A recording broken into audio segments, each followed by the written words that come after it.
으로 2025년 두 번째 맞이하는 주일날 예배를 하나님께 올려드리겠습니다.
조용한 기도를 하나님께 올려드립니다.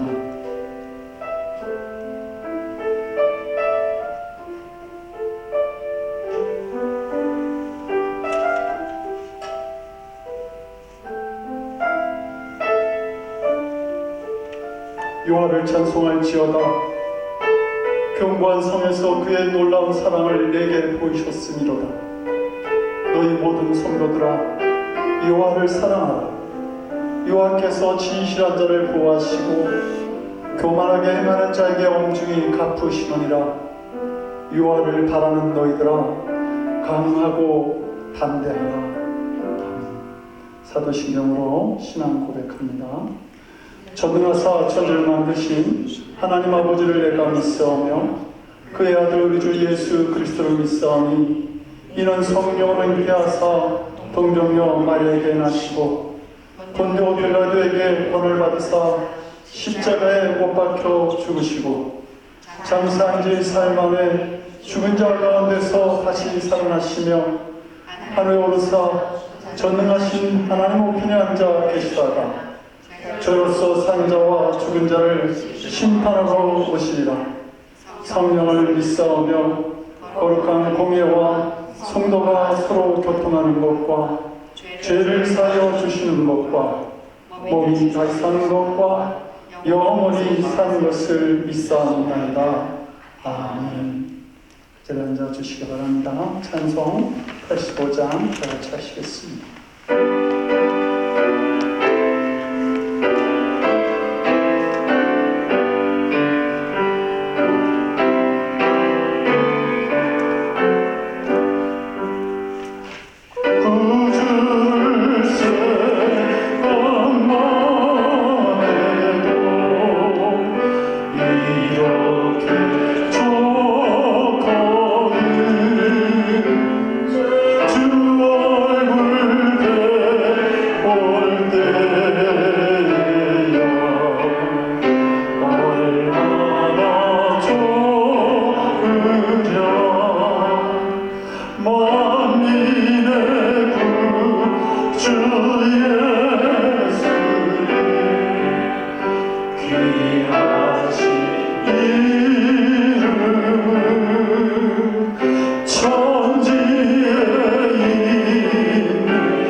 예수의 높은 산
김재원 지사님 나오셔서 우리를 위해 중보 기도해 주시겠습니다.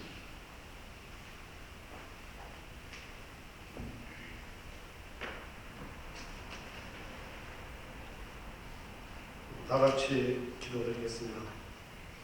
은혜와 사랑을 위로를 주시는 하나님 아버지, 2025년 1월 12일 새해 둘째 주를 맞아 주님의 크신 사랑과 은혜에 감사하며 예배를 올려드립니다. 새해를 맞아 분주한 가운데서도 하나님을 향한 마음으로 결단하며 살아가게 하시니 무엇보다 감사드립니다. 저도 모르는 영적인 결 가운데 하나님께서 주신 시간들을 잘 관리하지 못하고 잠시라도 허비하며 거짓된 마음과 헛된 욕망으로 살아왔다면 용서하여 주시옵소서. 하나님 아버지, 새롭게 시작하는 새해에는 주님의 뜻에 따라 살아가기를 소망합니다. 주님, 우리의 마음을 새롭게 하여 주시고 주님의 말씀으로 삶을 채워 주시옵소서. 각자 이 자리에서 주님을 찬양하며 예배하는 성도들 가운데 주님의 임재가 함께 하시기를 기도드립니다. 특별히 예배를 통하여 우리가 주님의 사랑을 깊이 깨닫고 우리가 하나 되어 나아갈 수 있도록 도와주시옵소서. 지금은 마치 환란 시대에 살고 있는 것 같습니다. 세계 곳곳은 아직도 전쟁 중이며 우리 조국 대한민국은 불안한 정치 상황 속에 국민들은 좌우분열과 갈등으로 힘들게 이뤄놓은 경제마저 그 심각성이 우려되고 있다고 합니다. 우리가 살고 있는 이곳 LA 지역은 이 시간 현재 사상 최악의 엄청난 산불로 큰 고통을 받고 있습니다. 하나님, 우리들을 용서하여 주시옵소서. 주님, 올 한 해도 우리가 주님의 영광을 위하여 살아가게 하시고 주님의 뜻을 이루는 도구로 사용하여 주시옵소서. 부족하지만 이 모든 것을 주님께 맡겨드려오며 사랑이 많으신 우리 주 예수 그리스도의 이름으로 감사드리며 기도하였습니다. 아멘.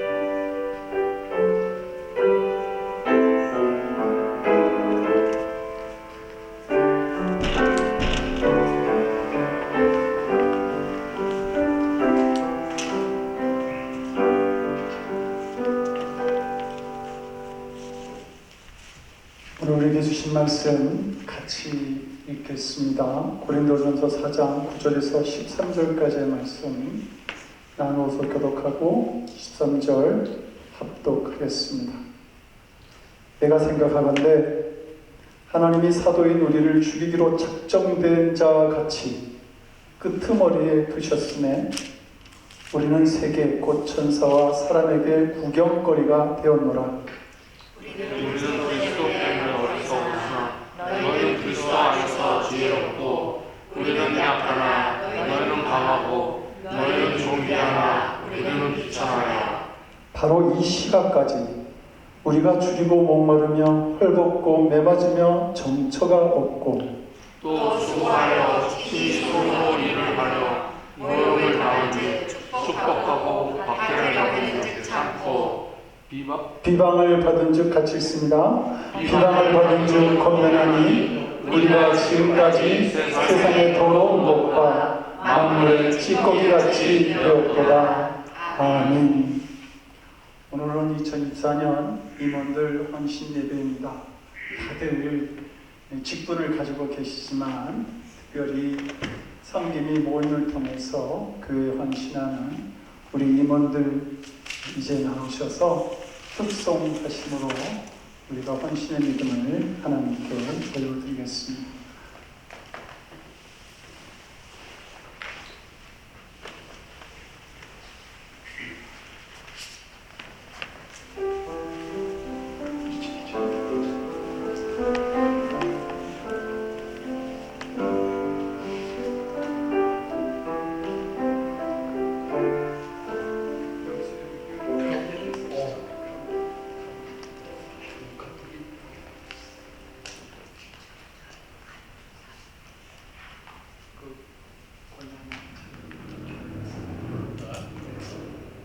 저는 우리 이들 푸른 교회 가족들을 위해서 인사하겠습니다. 할렐루야 하면 할렐루야 할게요.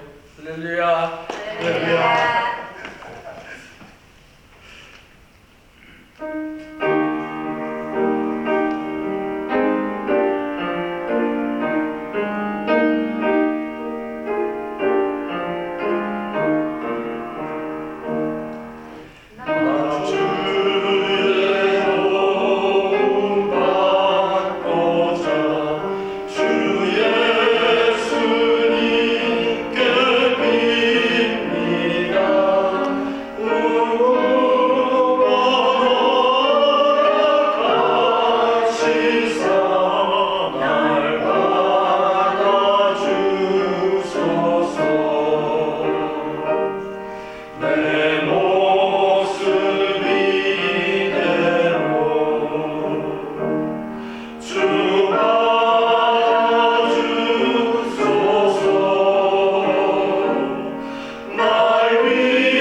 글쎄요, 이분들과 이렇게 헌신을 다짐하면서 찬송한다는 게 얼마나 좋은지, 찬양하면서 내가 하나님의 나라에 있는지 이 땅에 있는지 구분이 잘 안 돼서 가사도 잊어먹었습니다. 앞으로 아름다운 헌신을 통해서 하나님께 영광 돌리는 늘 부른 교회가 2025년에 세워졌으면 좋겠습니다. 아멘. 기도하시겠습니다. 하나님, 헌신을 다짐합니다. 무엇보다 말씀에 순종함으로 우리가 살아가야 할 삶의 기준을 찾게 하시고, 그래서 그 말씀 속에서 우리가 살아갈 때에 역사하시는 하나님의 능력과 영광을 보는 늘 푸른 교회 성도들 되도록 은총을 베풀어 주시옵소서. 말씀을 듣겠습니다. 말씀을 중심에 새기고 결단하고 세상을 향해 나아갈 수 있도록 도와주시옵소서. 감사드렸고 예수님 이름으로 기도드립니다. 아멘.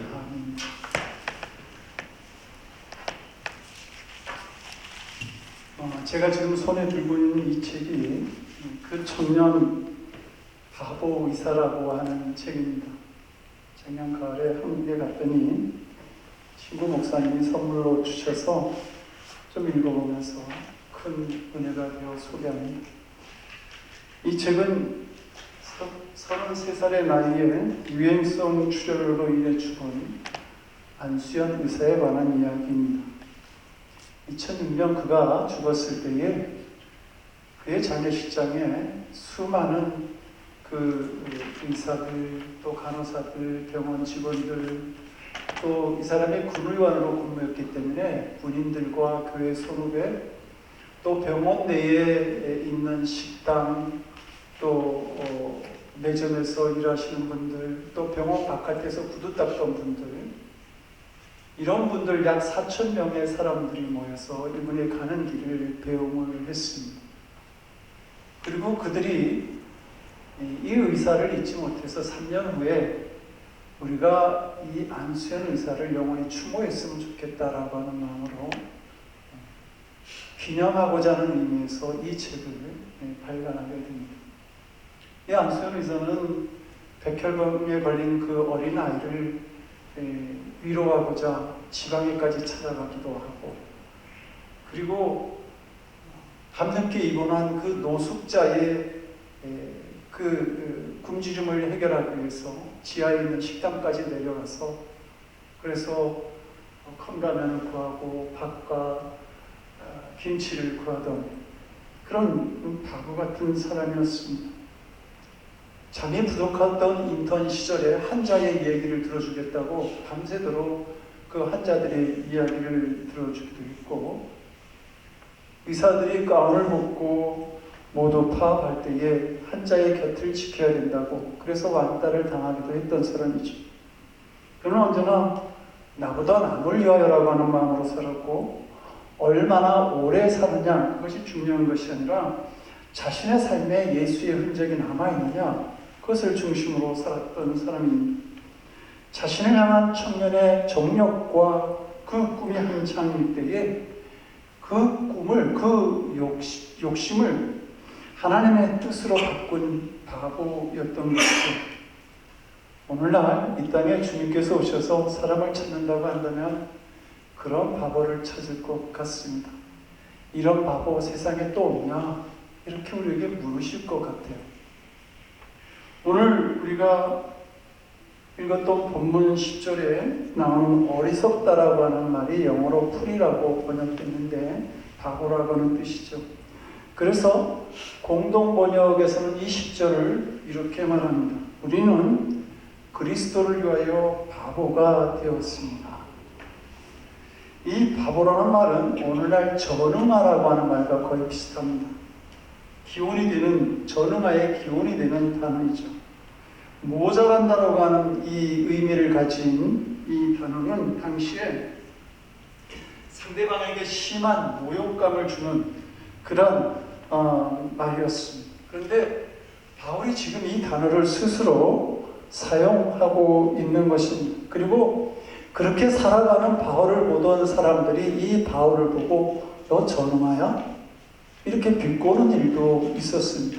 사도행전 26장을 보게 되면 이 바울이 로마의 총독 베스도 앞에서 재판을 받게 되는데 그 베스도가 바울을 향해서 이렇게 말하죠. 바울아, 내가 미쳤구나.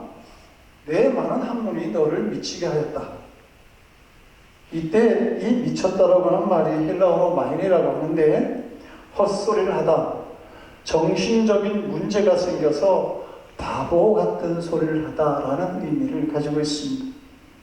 바울은 그 당시에 사람들이 가지고 싶었던 많은 것들을 가지고 있었습니다. 당시 막강한 힘을 가지고 있었던 로마의 시민권을 가지고 있었고, 당시 최고의 학문을 자랑하는 가말리엘 문화에서 공부를 했습니다. 이 가말리엘은 당시 힐레 학파의 고두로서 그의 제자가 된다라고 하는 것 하늘의 별따기였습니다. 근데 바울은 당당히 그의 수하에 들어갔고 미래가 보장된 사람이었습니다. 이 바울을 연구하는 사람들에 의하면 바울은 상당한 천재였다고 말합니다. 바울은 많은 재산도 갖고 있었고 당시 이 유대의 권력자인 대제사장과 막연한 친분을 가지고 있기도 했습니다. 그러나 자신이 가졌던 이 모든 기득권을 그리스도를 증거하기 위해 포기한 바울이 베스도가 보기에는 미쳤거나 바보처럼 보였던 것이죠. 그러나 바울은 사람들이 그런 자신을 보면서 조롱할 것을 알면서도 스스로 말하는 겁니다. 나는 그리스도를 위해서 바보가 됐어 라고 기록하는 것이죠. 그리스도를 위해서 사는 사람이라고 하는 것, 그것은 예수님께서 살아가신 방법과 성품을 가지고 살아가는 사람들입니다. 그래서 예수님께서 살아가신 모습이 내 삶의 기준이 되는 사람들인 것이죠. 그 예수님이 마태복음 5장 39절에서 이렇게 말씀하십니다. 내가 너희에게 말하는데 누구든지 너희 왼뺨을 때리냐? 그럼 오른뺨도 돌려대라.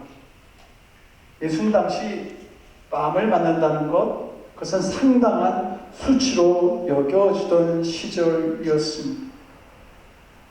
근데 이것은 그 중동 지방의 중동 지역의 정서였고, 오늘날에도 중동의 외교적 언사를 보게 되면 우리는 어느 나라에 뺨을 때렸습니다. 우리는 미국에 뺨을 때렸습니다. 이런 얘기들을 하는데요. 그것은 상당한 모욕과 수치를 안겼다라고 하는 뜻을 가지고 있습니다. 그런데 예수님은 말할 수 없는 모욕을 당할지라도 너희는 왼편을 돌려대야 돼. 근데 예수님이 이렇게 말씀만 하신 것이 아니라 실제로 그런 모욕을 당하셨다고 하는 사실이죠.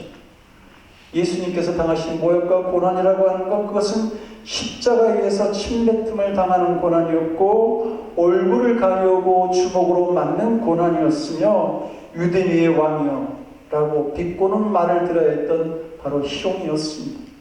이 모욕은 예수님이 잘못해서 당하신 것도 아니죠.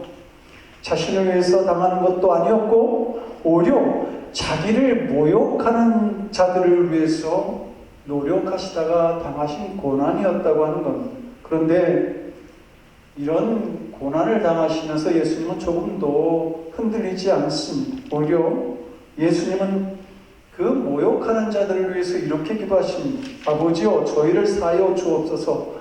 자기 하는 것을 알지 못함이니이다. 자기를 모욕하는 자들, 희롱하는 자들을 불쌍히 여기시면서 기도하셨다고 하는 사실입니다. 어떻습니까? 성도 여러분, 우리는 이렇게 말하지 않습니까? 난 맞고는 못 살아. 그러면서 하나님, 한가한 소리 좀 그만하세요. 세상은 그렇게 만만하지 않습니다. 우리가 약한 모습을 보이면 더 악한 모습으로 찾아와 우리를 짓밟고 지나가려고 하는 것, 그것이 바로 세상입니다.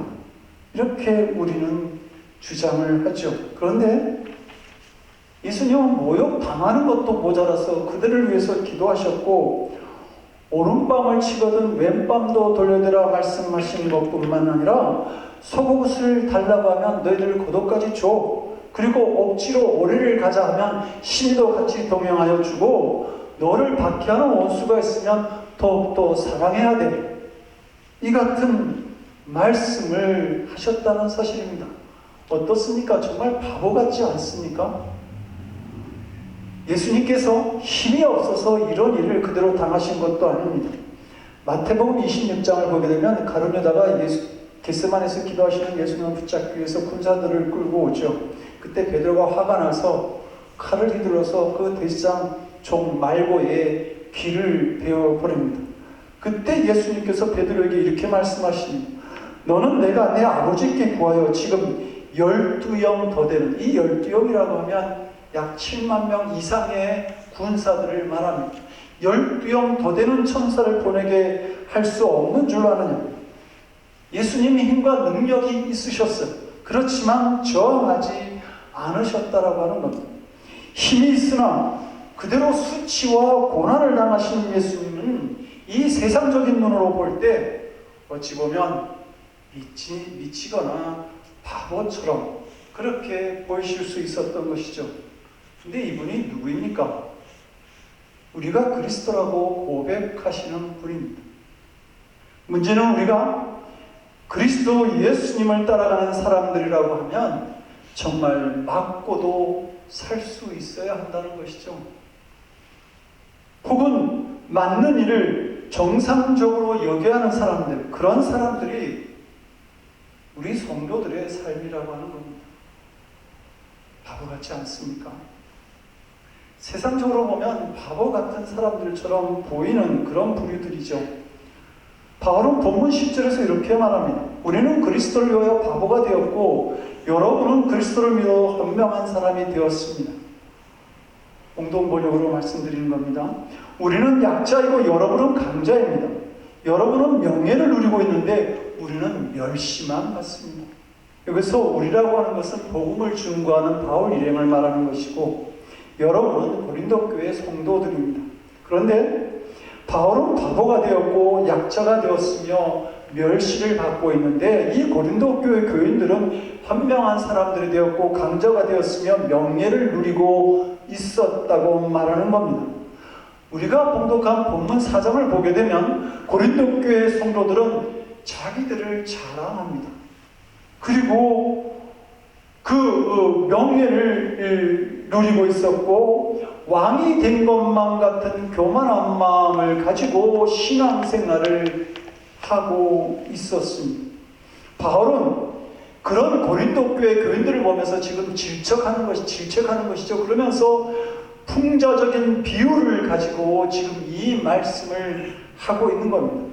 고린도 교인들, 너희들 현명한 자가 되었지. 이 말은 나는 아볼로파야, 나는 바울파야, 나는 게바파야, 심지어 나는 그리스도파야, 이렇게 나누어져서 예배를 드렸다고 하는 말입니다. 이 파벌은 고린도 교회를 거쳐간 지도자를 너무 지나치게 따르는 데서 만들어진 겁니다. 오늘날 우리도 쉽게 보지 않습니까? 전임자와 후임자를 따르는 파들이 나눠져서 교회 안에서 분열을 일으키는 모습들이 얼마나 많은지 모릅니다. 그러면서 그들은 고린도 교인들은 말하는 것이죠. 우리의 믿음이 진짜예요. 그렇게 우기면서 다른 사람들의 믿음을 비판했다는 말입니다. 그리고 강자가 되었다. 이 말은 교회의 문제를 가지고 세상의 법정으로 끌고 갔다라고 하는 말입니다. 그리고 명예를 잃었다라고 하는 말은 도덕적으로나 윤리적으로 타락하여서 세상의 그 좋은 것과 즐거움을 다 누리는 교회가 되었다는 말입니다. 그들은 자기 의에 빠진 사람들이었고 자기들의 권력과 힘을 자랑하고 돈에 대한 애착으로 무장한 사람들이었습니다. 스스로를 가지고 나 현명해 이렇게 말하고 교회의 문제를 가지고 세상의 법정으로 끌고 나가고 교회가 고난에 동참하기보다는 자기들의 의의를 자랑하고 세상의 쾌락과 즐거움을 공유하는 이 이 장소로 변질되어진 이런 일들이 과연 바울이 복음을 전하던 시대에만 있었던 일인가? 요즘 많은 기독교인들을 보게 되면 자기 만족을 위해서 예수님을 이용하는 그런 모습들을 너무도 쉽게 발견하게 됩니다. 조금도 손해보려고 하지 않죠. 자기 사업의 이익을 위해서 교회를 선택합니다. 교회 생활을 하면 내가 좀 더 교양 있어 보일까? 뭐 이런 마음으로 교회 생활을 할 것 같다. 십자가와 부활의 믿음은 없는데 뭔가 영원한 생명을 얘기하는 그 교회에 나가서 신앙생활을 하면 내 마음이 조금 안정되지 않을까? 그냥 보험을 드는 심정으로 그렇게 신앙생활하는 분들도 있다라고 하는 겁니다. 그런 분들에게는 교회 생활을 적당하게 하는 게 아주 현명한 일이라고 생각되어질 겁니다. 헌신한다? 희생한다? 그거 바보 같은 사람들이나 하는 거지. 이렇게 생각할 수 있습니다. 요한복음 10장 20절을 보게 되면 예수님과 논쟁하던 유대인들이 예수님에 대해서 이렇게 평가합니다. 저가 귀신 들려 미쳤다. 저가 귀신 들려 미쳤거늘 어찌하여 그 말을 듣느냐. 예수님이 성전에서 사람들이 예물을 드렸는데 두 렙돈의 예물을 드린 그 가부가 수많은 돈을 들인 부자보다 더 많은 예물을 드렸다고 하니까 그 사람들 보기에는, 돈을 쫓는 그 사람들 보기에는, 돈을 가지고 사람을 평가하는 그 사람들 보기에는 저가 바보가 아니면 미쳤다라고 예수님을 그렇게 볼 수밖에 없었던 겁니다. 계산도 못하는 바보처럼 보였던 것이죠. 성도 여러분, 누가 정말 바보입니까? 바보를 뜻하는 영어 단어 중에 이디엇이라고 하는 말이 있는데요. 이 말은 원래 그리스 이디오테스에서 유래된 말입니다. 공공의 문제에 관심이 없이 오직 사사로운 문제에만 관심 있는 사람을 바보라고 말하는 것이죠. 공적인 이익보다 자기 이익에만 매달려 사는 사람이 바보다, 그 이기적인 사람이 바보다, 이렇게 말하는 겁니다. 사람들은 자기 이익에 약한 사람을 바보라고 그렇게 말하는데, 바보의 참된 뜻은 지혜로운 척 하면서 이해타산에만 발된 사람을 바보라고 하는 겁니다. 결혼한 부부의 어느 한쪽은 바보여야 한다라고 하는 말이 있습니다. 두 사람이 너무 똑똑하면 가정이 편하지 않은 겁니다. 한쪽이 약간은 모자라고 또 모르는 척하고 이길 수 있지만 져주는 척할 때에 비로소 가정이 평안해지는 것이죠. 어떻게 보면 그 바보가 지혜로운 사람인 겁니다. 창세기 37장을 보게 되면 야곱이 아들 요셉에게 형들이 잘 있는지 알아보라고 세겜으로 심부름을 보내게 됩니다. 그런데 그 세겜이라고 하는 땅, 그것은 야곱의 가족들에게는 상당히 위험한 땅입니다. 왜냐하면 오늘 본문의 그 30장 이전에 34장을 보게 되면 그 세겜에서 거주하면서 살던 하몰 가족과 바로 이 야곱의 가족이 대판 싸움을 한 적이 있었기 때문입니다. 그래서 그 세겜 땅은 야곱 가족들에게는 좀 기피하는 그런 땅이었습니다. 야곱은 그곳으로 양을 치러 간 자신들의 아들들이 그곳에 오래 머물고 있다고 하는 사실을 알면서 걱정이 되었던 것이죠. 그래서 요셉을 시켜서 잘 있는지 알아보라고 심부름을 시켰던 겁니다. 요셉이 세겜 땅에 갔는데 형들이 벌써 이 세겜에서 양을 다치고 도단이라는 곳으로 가게 된 것을 알게 됩니다. 요셉이 맡은 바 일은 여기까지였던 것이죠. 그래서 돌아가서 아버지 야곱에게 돌아가서 아버지, 내가 세겜에 갔더니 거기 형들이 양을 다치고 도단으로 갔습니다. 무사한 것 같으니 참 다행이죠. 이렇게 얘기하면 그 요셉이 하는 일은 다 끝나는 겁니다. 그런데 요셉은 그 형들의 안부를 확인하기 위해서 맡겨진 일보다 더 멀리 도단까지 찾아갑니다. 그리고 그 일로 인해서 요셉은 인생 최대의 위기를 맞이하게 되죠. 죽을 뻔하기도 했고 그리고 애굽의 노예로 팔려가게 됩니다. 자기를 미워하는 형들의 마음도 그가 알았을 텐데 요셉은 바보같이 일어날 정도로 자기 일에 충실했던 겁니다. 네, 성도 여러분, 이 바보 같은 요셉의 행위가 훗날 그가 애굽의 국무총리가 되고 그와 그의 가족 그리고 이스라엘이 구원받는 일을 만들었다고 하는 사실입니다. 성도 여러분, 바울이 말한 것처럼 그리스도를 위해서 살고 예수님처럼 산다고 하는 것, 그 참 부담이 되는 말씀입니다. 바울도 그리스도를 위하여 바보처럼 살았더니 받는 고통이 쉽지가 않았습니다. 그래서 그가 9절에서 자신의 참담한 심정을 이렇게 말합니다. 내 생각에는 하나님께서 우리 사도들을 사형 선고를 받은 사람들처럼 여기시고 그들 중에서도 맨 끝자리에 내세워서 세상과 천사들과 뭇 사람들의 구경거리가 되게 하셨습니다. 뼈아픈 이야기입니다. 하나님에게서까지 내가 버림받은 것처럼 느껴집니다 라는 이야기입니다. 십자가 예수님의 외침이 생각나지 않습니까? 아버지여 어찌하여 나를 버리셨나이까? 이어서 11절 12절에서 바울은 말합니다. 우리는 지금 이 시간에도 굶주리고 목마르고 헐벗고 매맞으며 집 없이 떠돌아다니고 있습니다. 그리고 손발이 부르프도록 노동을 하고 있습니다. 바울이 지금 말하고 있는 것이죠.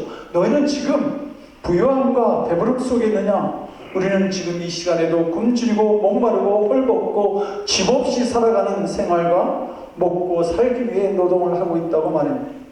성도 여러분, 바울의 아픔이 2000년의 세월을 넘어서 우리에게 전해지는 것 같지 않습니까? 바울이 지금 이런 고생을 하는 이유가 자기 만족이나 출세 혹은 영화를 위해서가 아니라 사람들에게 구원의 소식을 전하고자 이 감당할 수 없는 고통을 당하고 있다고 하는 사실입니다. 그런데 바울이 이 고통을 당하면서 이렇게 말하죠. 모욕을 당한 줄 축복한다. 박해를 받은 줄 참고 비방을 받은 줄 권면한다. 바보 같지 않습니까? 예수님도 십자가의 고통을 이기지 못하시고 아버지여 아버지여 어찌하여 나를 버리셨나이까 그렇게 십자가에서 외치셨는데 그런데 자신을 고통 속에 몰아넣는 자들을 위해서 기도합니다. 저들은 저들이 하는 것을 알지 못합니다. 저들의 죄를 용서해달라고 말입니다. 바울도 바보고 예수님도 바보 같습니다. 그러나 성경은 바보된 사람들의 이야기로 가득 차 있습니다. 이사야 선지자는 3년 동안 벗은 몸과 맨발로 다녔습니다. 에레미야는 멍에를 목에 메고 다녔더니 사람들의 조롱거리의 대상이 되죠. 다니엘은 죽을지 뻔히하면서 곡을 향해서 하루에 3번씩 기도를 하게 되고 호세아 선지자는 창기와 결혼을 하면서 사람들의 비웃음거리가 됩니다. 모두가 예수님을 적대하는 것을 알면서도 예수님을 찾아와 영원한 생명의 비밀을 배웠던 그 유대인의 간원 니고데모도 바보였고 나를 따르라고 하는 그 한마디에 자신이 가진 배와 금을 모든 것을 버려두고 예수님을 따라갔던 그 예수님의 제자들도 바보였습니다. 죽음을 각오하고 신사참배를 끝까지 거부했던 주기철 목사님, 자신의 2 아들을 죽인 원수를 양아들로 삼았던 손양원 목사님, 그리고 자신의 재산을 다 기부하고 그 많던 재산 그걸 다 기부하고 맨발로 전도하러 다니다가 마지막에는 지하철에서 복음을 전도하다가 죽었던 그 최춘선 성도, 이 사람들은 다 바보 같은 사람들입니다. 그런데 성도 여러분, 하나님의 나라는 바로 이 바보 같은 사람들에 의해서 세워져 왔다는 사실입니다. 나 살기도 바쁜데 다른 사람들의 집을 찾아가서 예수님 믿어야 합니다. 예수님 안에 영원한 생명이 있습니다. 라고 말하는 사람들, 힘들게 번 돈을 하나님께 예물로 드리고 바쁘고 피곤하지만 이 자리에, 이 주일에 이 자리에 계신 여러분들을 통해서 하나님의 나라는 세워져 가고 확장되어져 간다고 하는 것이죠.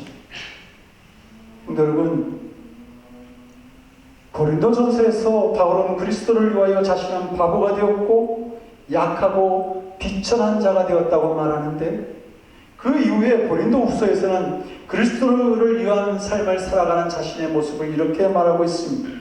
근심하는 자 같은데 항상 기뻐하고, 가난한 자 같은데 많은 사람을 부유하게 하고, 아무것도 없는 것 같은데 모든 것을 가진 자다. 이것이 그리스도를 위해서 살아가는 바보 같은 그러한 바울이 누리는 기쁨이었던 겁니다. 70평생을 명확한 논리와 문학적 상상력으로 도도한 삶을 살아왔던 그 이어려운 교수가 지성에서 영성으로라고 하는 책을 쓰면서 내가 그리스도인이 되었습니다 라고 하는 사실을 세상에 고하게 되죠. 그러자 그 이후로 그를 알던 많은 지인들이 이제 드디어 이어령도 바보가 되었구만, 그렇게 비난하였다고 합니다. 그러나 그는 그런 비난을 들으면서도 자신은 행복을 느낀다고 말했고, 그가 암에 걸렸을 때 수술받을 것을 권유받았지만 그는 수술을 받지 아니한 채 죽음을 맞이합니다. 그가 하나님의 나라를 바라볼 수 있었기에 죽음 가운데서도 진정한 평안을 누리고 참된 행복을 누리면서 그 죽음을 맞이할 수 있었던 것이죠. 바로 이러한 행복은 바보만이 누릴 수 있는 주님께서 주시는 은총이라고 하는 겁니다. 바보 예수님을 통하여 구원받고 또 예수님을 닮은 우리는 바보 그리스도인들입니다. 이 땅에 교회가 세워진 이후로 정말 그리스도인들은 세상으로부터 바보 취급을 받았습니다. 그리고 세상 사람들은 자기들과 함께 없는 사람들로 그리스도인들을 생각하면서 바보 취급을 한 것이죠. 그러나 우리가 바보가 될 때에 영혼을 구원할 수 있습니다. 그리스도를 위하여 바보가 되는 우리들에게 정말 있기를 원합니다. 그래서 하나님께서 우리에게 주시는 그 사명을 감당하고 영혼을 구원할 수 있는 그 믿음의 길을 우리 모두가 걸어갈 수 있기를 주님 이름으로 간절히 축원드립니다. 우리 같이 오늘 주어진 말씀을 가지고 기도하겠습니다. 세상은 어리석게 보일지 모르지만 주님은 칭찬하시는 바보가 되기를 원합니다. 주님께서 찾으시는 바보, 주님의 뜻을 구하고 이루는 그런 삶을 살아가는 저희들 되게 하여 주시옵소서. 바보같이 보이는 헌신을 통해서 주구하는 영혼을 살리는 축복된 삶과 생명이 될 수 있도록 주여 도와주시옵소서. 우리 같이 기도하시겠습니다. 할렐루야. 전능하신 아버지 하나님, 바보 같지 않습니까? 하나님, 세상에 즐겁고 많은 오락들이 있지만 아버지는 우리가 바보 되신 우리 주 예수 그리스도를 쫓아가기 위해 이 자리에 나왔습니다. 하나님 아버지, 세상은 많은 유혹이 있지만 그러나 하나님 앞에 우리가 설 때에 바보 같은 자 되기를 원합니다. 하나님께서 찾으시고 기뻐하시는 자 되기를 원합니다. 아버지, 너무 똑똑한 척 그렇게 살아가지 않게 하여 주시옵소서. 너무 세상에 좋은 것만 아버지 따라가고 찾아가고 그것이 전부인 것만 같이 생각하는 어리석은 자들이 되지 말게 하여 주시옵소서. 부자가 아버지 하나님여 창고에 가득 음식을 채워놓고 이제 내가 즐겁게 놀고 마시고 즐겁게 내 삶을 살아가리라 그렇게 외칠 때에 내가 너는 오늘 밤 들어가면 이 쌓은 것이 누구의 것이 되겠느냐. 참으로 세상에 가장 바보 같은 자, 그 어리석은 부자의 삶이 아니라 아버지 하나님, 이 땅에서는 바보가 될지 모르지만 하나님께서 보실 때에 가장 지혜로운 자, 가장 확실한 아버지의 생명을 가진 자, 아버지 하나님께서 가장 기뻐하는 자, 그런 성도의 삶을 살아가는 저희들 되게 하여 주시옵소서. 아버지, 세상으로부터 비난을 받을지 모르겠습니다. 열심히 받을지 모르겠습니다. 세상 사람들이 참 너 어리석다, 너 바보 같다, 왜 그 좋은 것을 너가 아버지 취하지 않으려고 하느냐 라고 사람들이 말할지 모르지만 하나님께서 아니다, 너가 가야 될 것은 그곳이 아니다, 너가 취해야 될 것은 더 어리석은 자리에 있을지 모른다, 너가 그것을 향해서 나아갈 수 있어야 된다라고 말할 때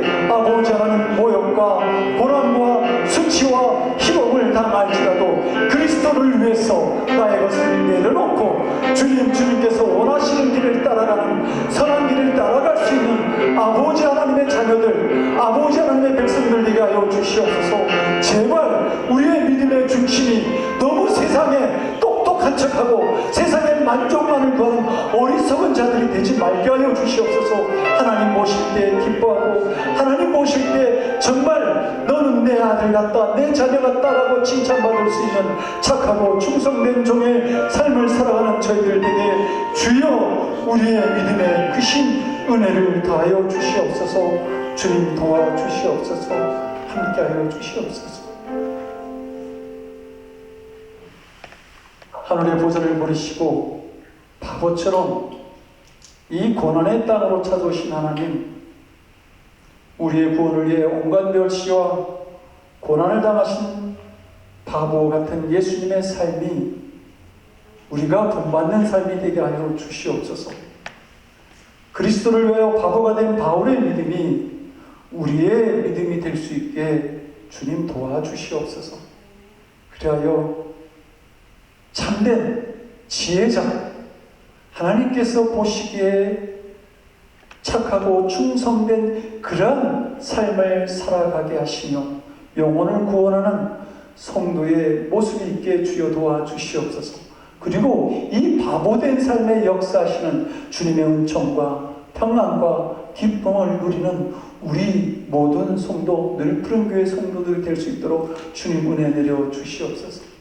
우리의 구원을 위해 자신의 몸을 들이심으로 바보와 같은 삶을 완성하셨던 우리 주 예수 그리스도 이름 받들어 간절히 기도드리옵나이다. 아멘.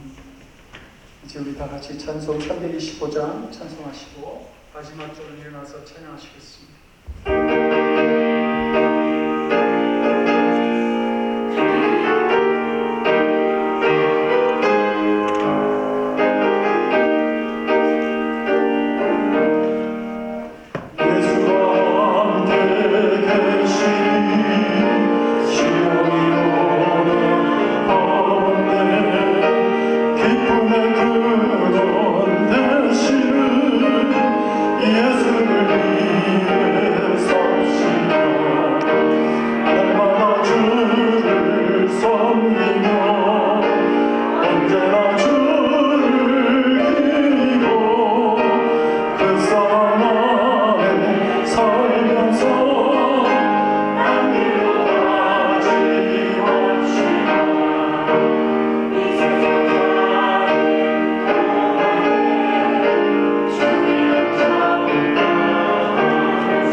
좋으신 주님, 우리 예수님 위해 살기 원합니다.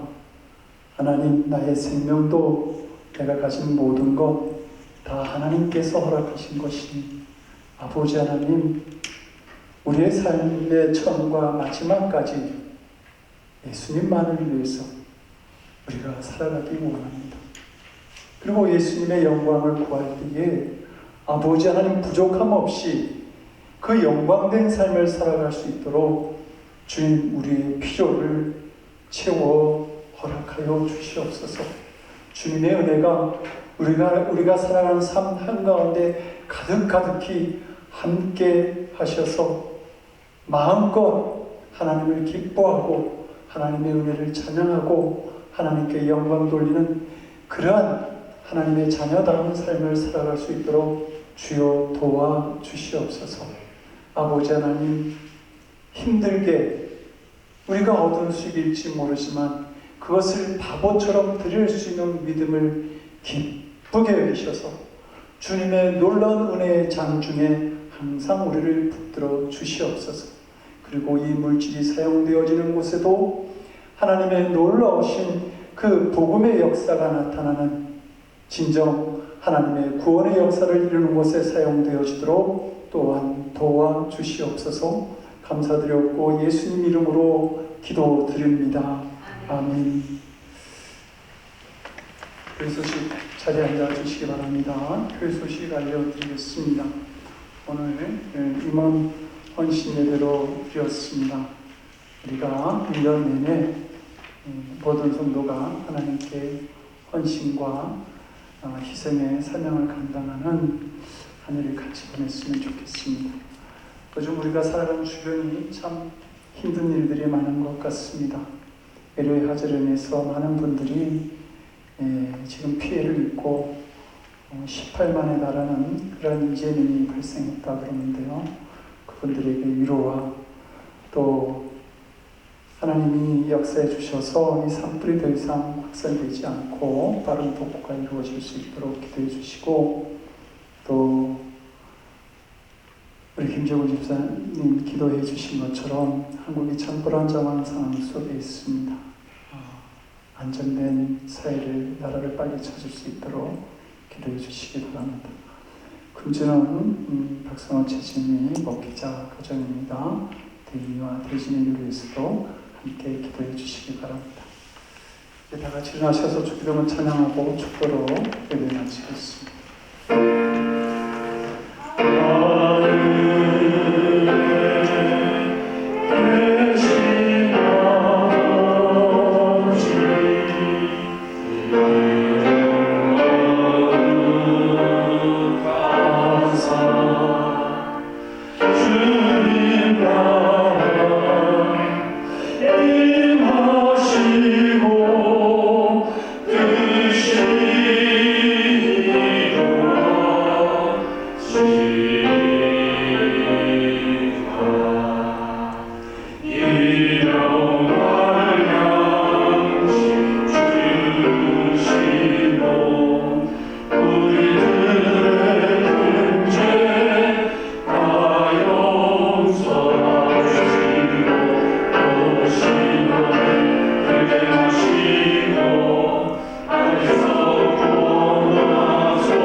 기도 제목 하나 더 알려드립니다.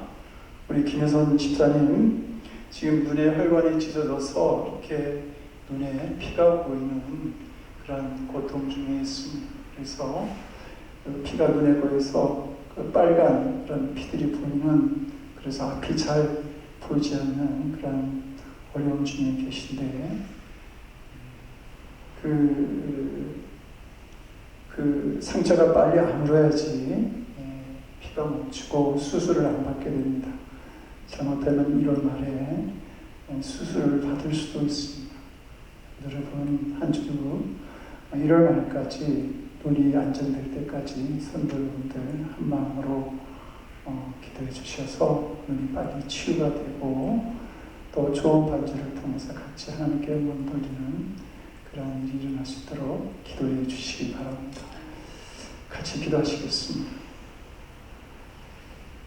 이제는 하늘의 보좌를 버리시고 이 낮은 땅으로 찾아오신 우리 주 예수 그리스도의 크신 은혜와 하나밖에 없는 독생자를 우리의 구원을 위해 십자가의 희생제물로 드리신 아버지 하나님의 극진하신 사랑하심과 죄 가운데 허덕이며 살아가는 우리를 믿음으로 인도하시는 성령님의 감화감동 우리 안에 교통하시고 역사하시는 놀라우신 은총이 주님을 위해 능히 바보 같은 삶을 선택하기를 원하는 사랑하는 성도들 머리 위에 저들의 삶과 가정과 일터와 드리는 기도기 그리고 땅끝에서 바보 같은 헌신의 삶을 살아가시는 선교사님들 위해 그리고 눈의 통증으로 인해서 힘들어하는 김혜선 집사님 머리 위에 지금으로부터 영원토록 함께하옵시기를 간절히 축원드리옵나이다.